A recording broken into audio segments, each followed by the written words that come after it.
My name is Leo. For 26 years, that name was part of a pair, a matched set. Leo and Liam. It feels strange to say my name alone, even now, 2 years after Liam decided his part of the set was finished. Our parents used to say we were one soul split between two bodies, a sentiment I always found more poetic than accurate. We were twins, identical in the way that mattered to strangers. Same dark hair, same jawline, same quiet gray eyes, but inside, we were worlds apart. Liam was the tide, I was the shore. He was laughter that boomed, I was the smile that followed. He lived his life in bold, vibrant colors. Mine were the softer, more muted shades of watercolor. He died in my apartment. That's a fact I have to live with. Not his apartment, which was a chaotic, sun-drenched loft downtown, but mine, a quiet, third-floor walk-up in the sleepy, tree-lined avenues of Port Blossom's Laurelhurst district. I found him. There's no gentle way to say that. One moment, the world was ordinary. The next, it was fractured beyond repair. The silence he left behind was a physical presence, a heavy blanket that smothered every room. My parents, bless them, were lost in their own storm. Their grief was loud and liquid, found at the bottom of a bourbon bottle. They couldn't navigate their own sorrow, let alone help me with mine. So when Clara, Liam's girlfriend of 6 months, appeared at my door 3 days after the funeral, clutching a paper bag from the Beacon, Liam's favorite waterfront restaurant, I let her in. Her grief was a mirror to my own, quiet, hollow, and devastating. She was the only one who seemed to understand the specific shape of the hole Liam had left in the world. We fell into a routine born of shared loss. Evenings were spent on my worn-out velvet couch, a fortress of pillows between us, watching old phone videos of Liam. Liam attempting to surf on the frigid coast, Liam trying to teach me how to bake and covering the kitchen in flour, Liam doing his ridiculous, spot-on impression of our history professor. Clara would watch my face as we watched his. "It helps," she'd whisper, her voice fragile. "Seeing you. It's like he's not completely gone." I understood. I felt it too. Sometimes, catching my reflection in a shop window, my heart would leap with a foolish, impossible hope before crashing back to earth. So, when she started trying to bridge the gap between memory and reality, I didn't see the danger. It began subtly. A month after the funeral, she brought over a bottle of Liam's cologne, a sharp, woody scent of cedar and rain, and one of his favorite worn-out university sweatshirts. "My therapist suggested it," she said, her eyes wide and pleading. A way to process. For both of us. I wanted to say no. It felt macabre. But the hope in her face was so desperate and my own guilt so profound. Why didn't I see he was struggling, that I agreed. The moment I put on the sweatshirt, her face lit up with a kind of joy I hadn't seen since before Liam died. It was like a flicker of sun in a gray, endless winter. I told myself if it helped her, it was worth the discomfort. But the discomfort grew. She'd bring me breakfast from Sonia's, the little cafe near her place, scrambled eggs, dry, with whole wheat toast, exactly how Liam liked it. When I'd reach for the sriracha, her face would fall. "Oh," she'd murmur, a cloud passing over her fragile son. Liam hated spicy food. She began to physically adjust me. If I sat on the couch, she'd gently push my shoulders forward. "Liam always slouched a little, remember," she'd say with a wistful smile. Each small act was a chisel, chipping away at Leo to find the Liam she believed was hidden underneath.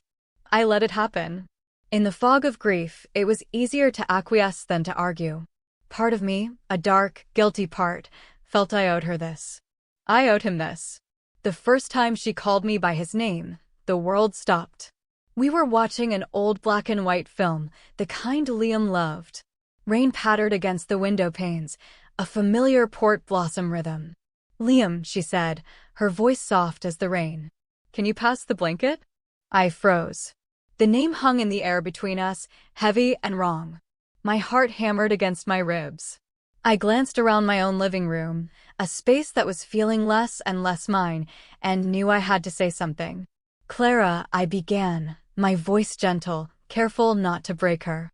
"I know how much you miss him." "I do too. But I can't be him. My name is Leo." She turned to me, not with anger or hurt, but with a look of profound, pitying confusion, as if I were a child who didn't understand a simple truth. "But you've always been the same person," she said, her tone matter-of-fact. "One soul in two bodies." Liam told me that himself. I thought she was joking, a twisted, grief-stricken prank. But then she pulled her phone from her pocket and showed me dozens of photo collages she'd made. Pictures of me and Liam, from childhood to college, standing back to back, side by side. "See," she whispered, tracing our identical jawlines with her fingertip. "You're the same. He's just living through you now. It's proof." That night, after she'd fallen asleep in Liam's old room, a space she had slowly, methodically transformed into a shrine, I called her parents. My hands trembled as I dialed. After the polite, hollow exchange of condolences, I tried to broach the subject. "I'm a little worried about Clara," I said carefully. "I think the grief, it might be presenting in a complex way. Maybe some PTSD. I expected questions, concern, a plan. Instead, there was a cold silence. Then, her father's voice, hard as steel. "Our daughter is suffering because of a decision your brother made. You owe it to her and to his memory to keep her happy. By any means necessary." The line went dead. "You owe it to her." The words echoed the guilt that lived in my bones. I already believed Liam's death was my fault. Their words felt like a verdict. I had failed to save my brother. The least I could do was offer a pale imitation to the woman he loved. So I let her stay. I let her call me Liam on her bad days.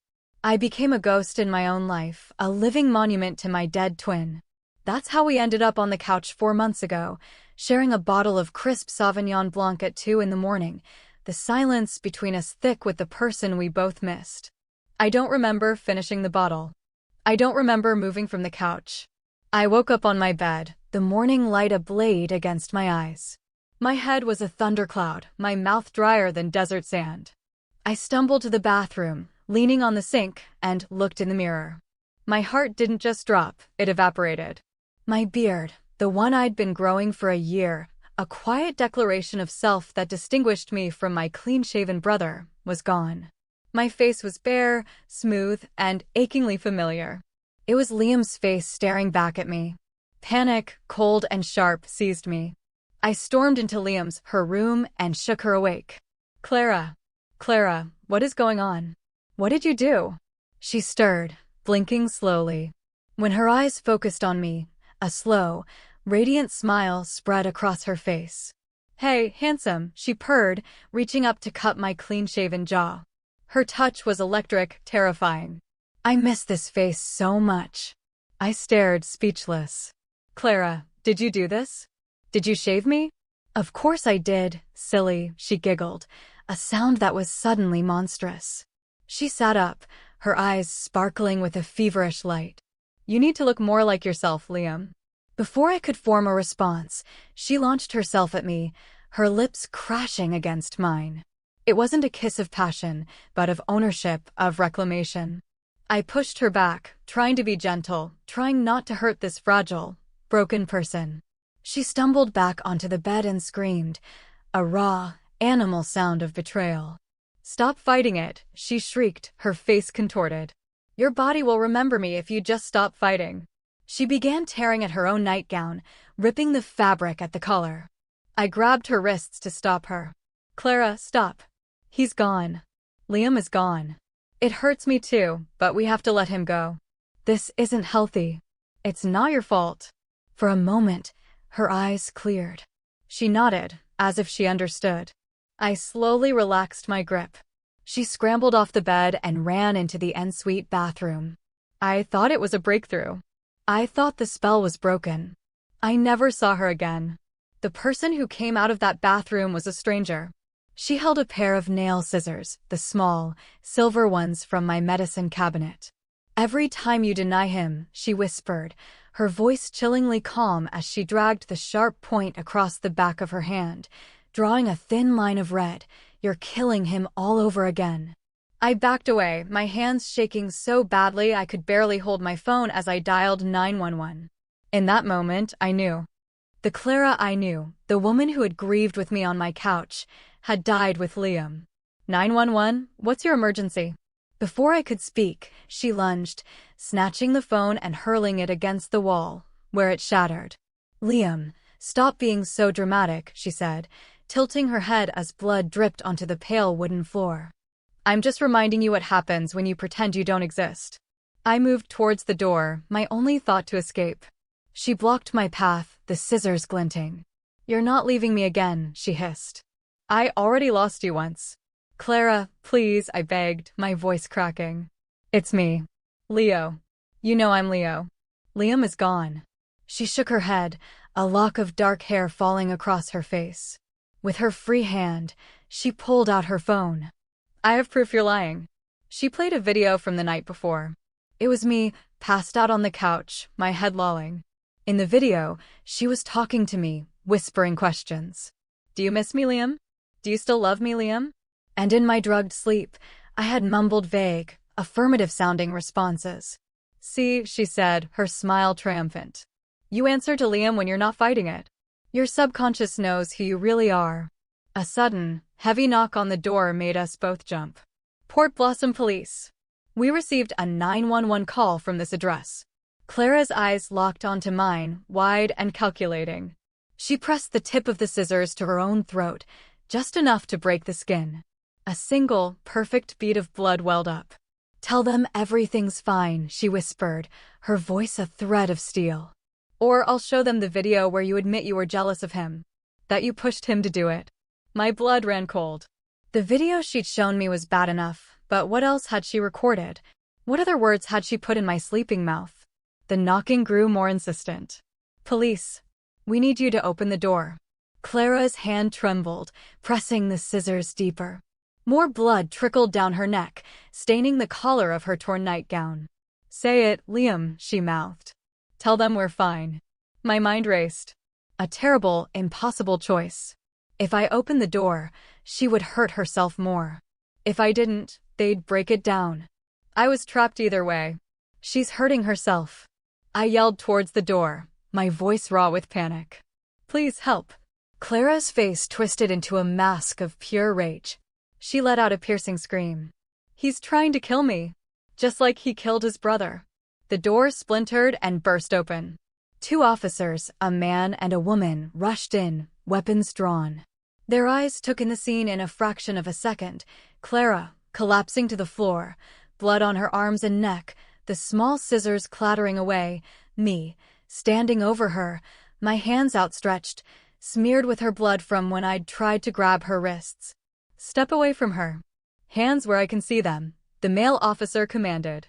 I backed against the wall, raising my hands. She did this to herself. She's having a breakdown. A mental health crisis.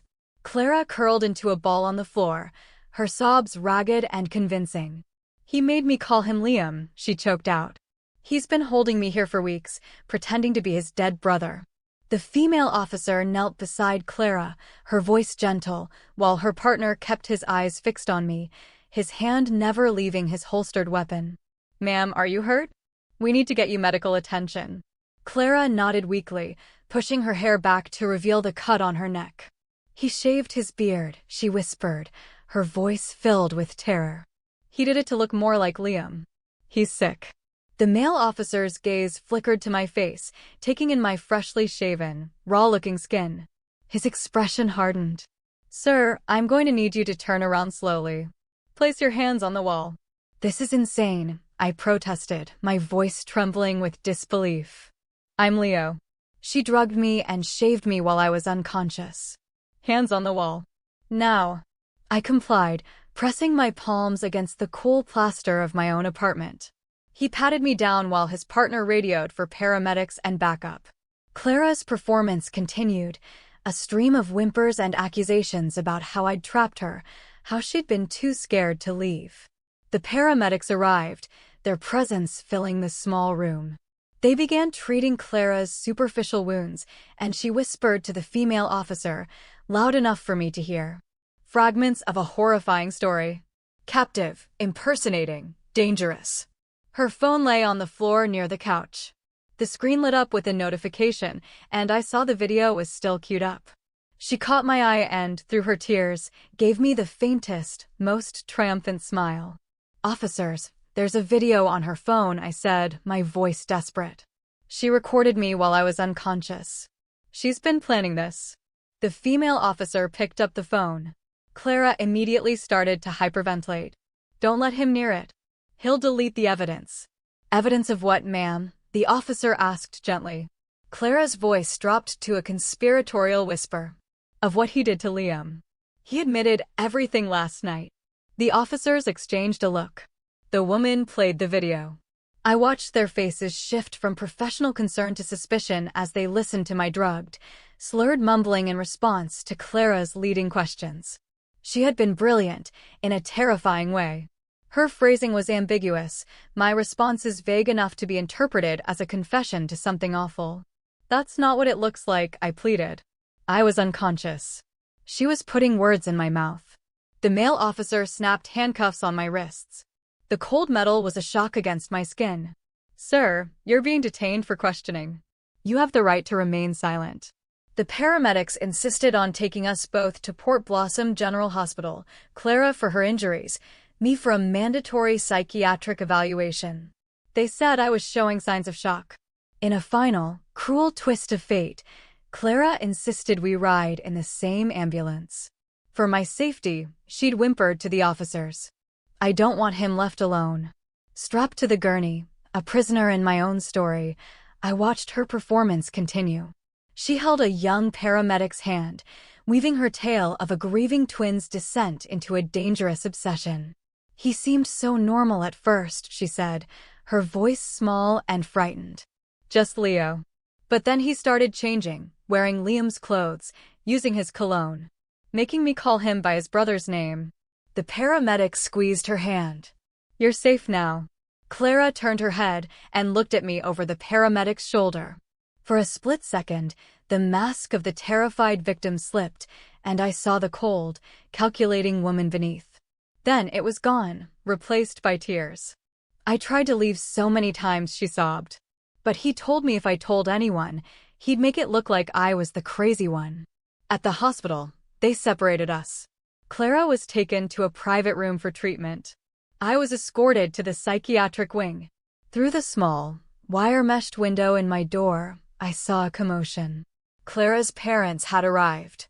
Her mother rushed past, shouting for all to hear, "Thank God you saved our little girl from that monster." A lie. They were the ones who told me to do whatever it took to make her happy. But who would believe me now? The psychiatrist, a Dr. Anya Sharma, arrived an hour later. She sat across from me, her expression a careful blank slate. "I'm going to ask you some questions, Leo," she said, her use of my name a small, surprising mercy. "Please answer honestly." I told her everything. Liam's death, my guilt, Clara's escalating delusion, the shaving, the staged scene. I told her about the call to Clara's parents and their chilling response. She listened, her pen scratching against her notepad. When I finished, she set down her pen. "Leo, Clara's parents have provided some conflicting information. They have phone records showing multiple calls from your number where you identified yourself as Liam. They say you've been trying to access Liam's trust fund." My heart sank. She must have used my phone while I was asleep, building her fortress of lies brick by brick. Everything I said sounded like the paranoid rambling of a delusional man. Clara had thought of everything. I was admitted for a 72-hour psychiatric hold. "For your safety," Dr. Sharma said gently. "And for Clara's." That night, lying in the sterile, narrow hospital bed, I stared at the acoustic tile ceiling and felt the full weight of what Clara had done. She hadn't just tried to resurrect Liam, she had systematically erased Leo. The next day, a social worker came to my room. She had news that made the cold hospital air feel like ice. "Clara is claiming she's pregnant," she said, her voice soft. "She says it's Liam's baby. That you've been forcing her to pretend the child is yours as part of your impersonation." I laughed. A hollow, broken sound. "Liam's been dead for 2 years. How could she possibly be pregnant with his baby?" The social worker's expression was carefully neutral. "She says she had his sperm frozen before he died. That you've been trying to steal your brother's legacy." She had thought of everything. Every lie was built on a foundation of twisted truth. Every escape route I had was sealed. I was trapped in the center of her meticulously constructed web. On my last day, Dr. Sharma delivered her assessment: complicated grief manifesting as identity confusion, possible dissociative episodes. She recommended outpatient therapy and a restraining order. I was being released, but I was not free. I couldn't go within 1,000 feet of Clara. My court-appointed lawyer, a weary but sharp woman named Sarah Chin, met me at discharge. "Clara's given an interview to a local news blog," she said, handing me a tablet. "It's about surviving abuse at the hands of a grieving relative. She's very, very sympathetic." I scrolled through the article, my stomach churning. There was a photo of her, looking fragile and brave, her hand resting on her stomach. The comments were a torrent of support for her and vitriol for me. The final blow came with a link at the bottom of the article.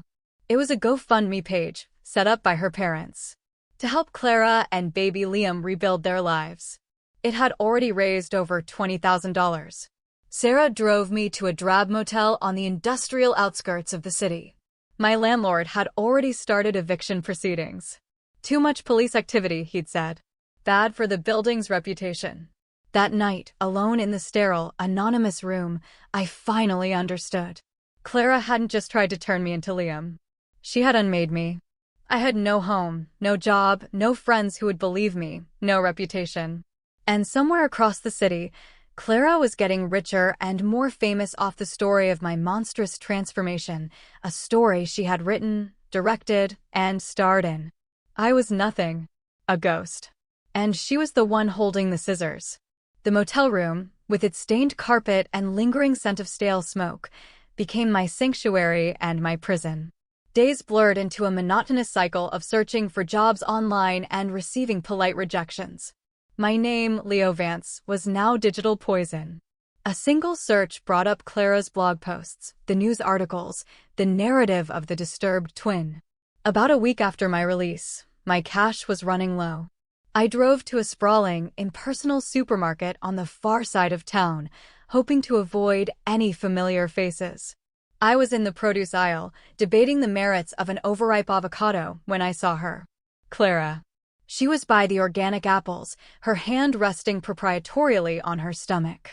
Her belly had a slight, definite curve. I did the math in my head. For her story about frozen sperm to be plausible, she'd be, at most, a few weeks pregnant. The bump was too much. A prop. It had to be a prop. She saw me at the same instant. Her eyes widened, not with the calculating coldness I knew, but with a flawless performance of pure terror. She dropped her canvas bag of apples and stumbled backward, one hand protectively shielding her stomach. "Help!" she cried out, her voice ringing through the quiet aisle. "Somebody help! He's here. He's violating the restraining order." Heads turned. Phones came out. My fight-or-flight response chose for me. I dropped my basket and ran. I fled past staring faces, past a security guard reaching for his radio, and burst out into the rain-slicked parking lot. I made it to my beat-up sedan, my heart hammering, but I knew it was over. They had me on a dozen security cameras. They had a dozen witnesses. I had just confirmed every lie she'd ever told about me. Sarah called an hour later. "Leo, turn yourself in. We can argue it was a chance encounter, but you need to come in now." Who would believe it was a chance encounter? In the story Clara had written, I was the stalker. This was just the next logical chapter. Sitting in that motel room, watching the gray sky weep, I made a decision. I couldn't fight her narrative about me. She was too good, the foundation too strong. But I could find the truth about Liam. He hadn't been depressed. He'd had bad days, like anyone, but he loved his life with a fierce, contagious energy. Something had happened in those final weeks, something that drove him to my apartment, to that final, desperate act. And Clara had been at the center of it all. I opened my laptop. I created a new, anonymous email address and social media profile. I began to dig, not for anything to clear my own name, but for anything that might illuminate his. I waded back through 2 years of digital ghosts, through Liam's old social media accounts. And I found it. A post from Liam, 3 weeks before he died. It was a picture of the Port Blossom skyline from his loft, captioned, "Sometimes the hardest thing and the right thing are the same." It was vague, but the comments were more revealing. A mutual friend, Nathan, had commented, "You okay, man? That thing at the Gilded mug looked intense." Liam's reply, "It's handled. Just complicated." My fingers trembled as I typed a message to Nathan. "Hey, it's Leo, Liam's brother. I know this is out of the blue, but can you tell me what happened at the Gilded mug?" Nathan's reply was almost instantaneous. "Leo. Man. I've been reading all this stuff Clara's been posting. None of it sounds like you. Or Liam. Can we meet?" We met in Riverbend Park, on a bench overlooking the gray, choppy water. Nathan looked nervous. That day at the coffee shop, he began, Clara was different. Not just sad. Intense. She kept fixing Liam's collar, brushing his hair from his forehead. He looked suffocated. When he said he had to go, she grabbed his wrist. Hard. I saw the marks later. She said something like, "You can't abandon me like Eliza did." Eliza? The name was unfamiliar. "No idea," Nathan said. But Liam looked terrified. I'd never seen him scared of anything. After that, he went dark. Stopped answering texts, bailed on plans. I just figured he was dealing with it. Back at the motel, I searched for Clara Chin and Eliza. The search results hit me like a physical blow. An obituary from 5 years prior. Eliza Chin, beloved daughter and sister, dead at 19. A suicide. The accompanying photo showed a young woman who could have been Clara's twin. The parallels were chilling. A sister who looked just like her. A death ruled a suicide. A person trying to leave. My investigation was interrupted by a knock. It was a process server with a thick envelope. The civil suit. Clara was suing me for emotional distress and for the full amount of Liam's life insurance policy, the money he had earmarked for a down payment on a house. It wasn't just about recreating him, it was about profiting from his death. But there was something else in the filing, a detail that made my blood run cold. She claimed to have video evidence of me practicing being Liam, wearing his clothes, mimicking his posture in front of a mirror. She must have staged and filmed it all that night she drugged me, building her case while I was unconscious. I met Sarah at a diner. She looked exhausted. "Leo, this is bad." She has documentation. She has the fake pregnancy medical records, now claiming trauma made her misremember the conception date. She has this video. "You have theories." "It's not just theories," I insisted. "She has a pattern." Her sister, Eliza. "It's inadmissible speculation," Sarah cut in, her voice firm but kind. "Settle. Give her the money. It's just money. Your freedom is worth more." But it wasn't just about money. It was about Liam's memory. It was about the truth. That night, I made a choice that felt both reckless and necessary. I started messaging Clara's old university classmates, casting a wide net into her past. Most remembered her as sweet, but overly intense. Then, a message arrived that changed everything. It was from a man named Daniel. I dated Clara for 3 months. It ended when she started insisting I was the reincarnation of her dead grandfather. She made me wear his old cardigans. When I tried to break up with her, she threatened to kill herself. I had to transfer to another university to get away from her. He attached screenshots of old, desperate texts from her. The language was eerily familiar. "Don't leave me. You're the only one who understands. He's living through you." This was her blueprint. Find a grieving person or someone who resembled a lost loved one. Attempt a resurrection. And when they resisted, my phone rang. It was Sarah. "Leo, where are you? Clara's filed an emergency injunction. She says you're cyber-stalking her, contacting her friends. There's a warrant out for your arrest." "How?" I'd used anonymous accounts, a VPN. She was watching me. She was always one step ahead. "Sarah, I have proof," I said, my voice desperate. "She's done this before. It won't matter if you're in jail. You need to come in. Now." I agreed to meet her at the station, but my mind was reeling. As I was packing my laptop, a new email notification popped up. The sender was liam.vance@portblossom.net. Liam's old address. The subject line, "Stop looking." The message was one sentence. She'll do to you what she did to me. My breath hitched. It was a bluff. A trick. Another one of Clara's manipulations. But as I walked out of the motel and towards the police station, towards the inevitable, a sliver of impossible, terrifying doubt entered my mind. What had she really done to him? The police station was a media circus. Clara was on the steps, giving another tearful interview, her hand on her fake baby bump. I just want him to leave us alone, she cried to the cameras. I'm terrified for my baby. I was booked, processed, and thrown in a holding cell. The charges were serious: cyberstalking, harassment, violation of a restraining order. Every move I had made to find the truth had only tightened her narrative around my neck. Sarah bailed me out hours later. In her car, she showed me a new article. It featured excerpts from a diary, supposedly mine, detailing my obsession with becoming Liam. The handwriting was a perfect forgery. I didn't write this, I whispered. I know, she said grimly. But at this point, it doesn't matter. That night, back at the motel, another piece of the puzzle appeared. A small flash drive had been slipped under my door. No note. I plugged it into my laptop. It contained a single video file. It was security footage from a hidden camera inside Liam's loft, dated the night he died. I watched in abject horror as the truth, colder and sharper than any grief, unfolded on the screen. Clara entering with a bag. Liam, already unconscious on the couch. She moved around the room with a chilling efficiency, setting the scene, positioning the rope, typing out a suicide note on his laptop. The note I had found. The note I had believed. Then, she gently shook him awake. He was groggy, confused, his movements slow. She spoke to him, her voice a soft murmur the camera couldn't pick up. She guided him, her hands on his arms. He followed, stumbling, trusting. He followed her out of the frame, towards his bedroom.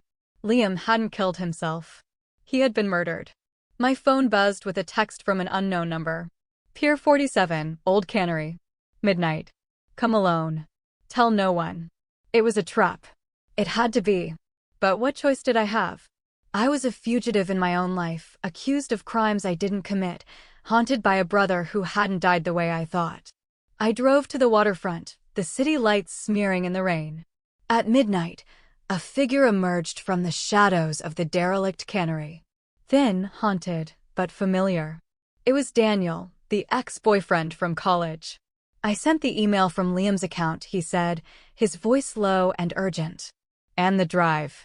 My friend works in the loft building's IT. He pulled the server back up before her parents could pay to have it wiped. He thrust a thick envelope into my hands. She's been doing this for years. After her sister Eliza died, anyone who got close and tried to leave, they had accidents. She's sick and her parents just clean up the mess. The envelope was full of it. Police reports with questionable findings. Timelines that didn't add up. A photo of another young man who had accidentally overdosed after dating Clara.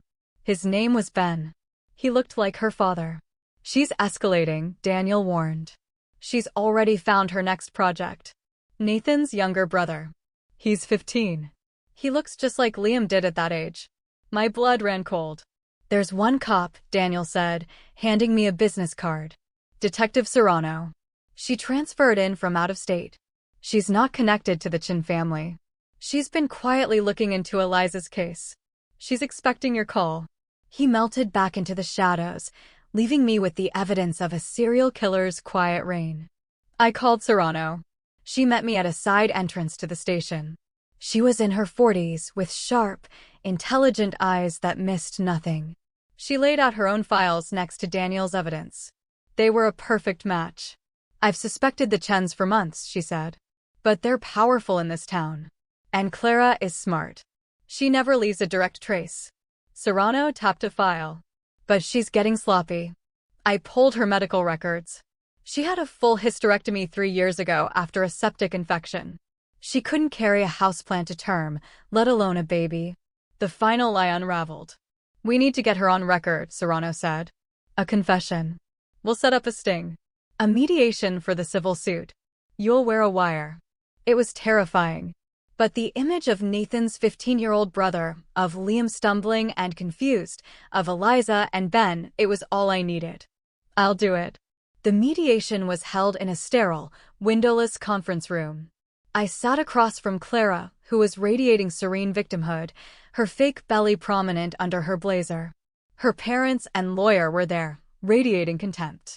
As soon as we were alone, her mask dropped.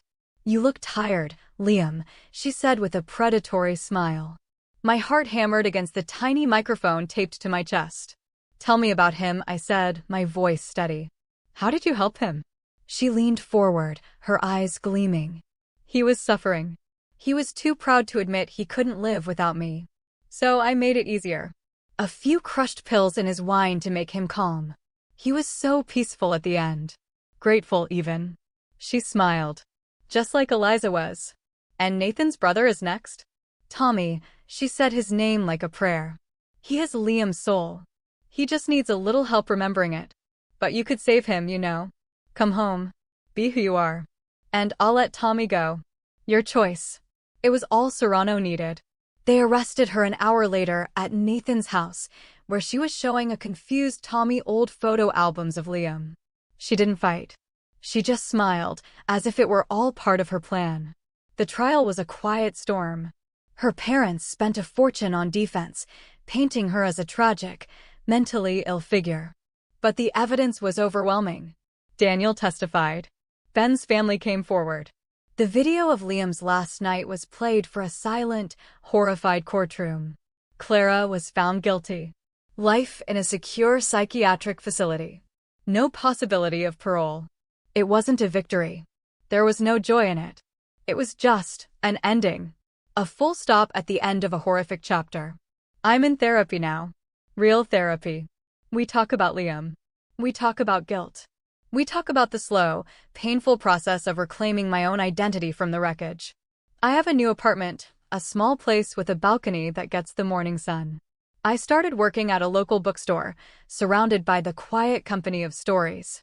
Sometimes, when the port blossom rain is drumming against the glass, I think of Clara. I don't feel anger anymore, just a profound, hollow sadness for the black hole of grief she carried, the one that consumed everyone she ever tried to love. Last week, I was shelving books when a young man came in with his older brother. It was Tommy and Nathan. Tommy looked at me, his eyes wide with a mixture of fear and gratitude. He didn't say anything, just gave a small, shy nod. I nodded back. Later, Nathan came to the counter. "He's doing okay," he said quietly. "Thank you, Leo." He used my name. It sounded right. It sounded whole. I walked home as the sun was setting, casting a warm, golden light over the damp streets. For the first time in 2 years, the city didn't feel like a graveyard of memories. It just felt like home. I caught my reflection in a darkened shop window. It wasn't Liam's face, and it wasn't the haunted mask of the man I had become. It was just me, Leo. And for the first time in a very long time, that felt like enough.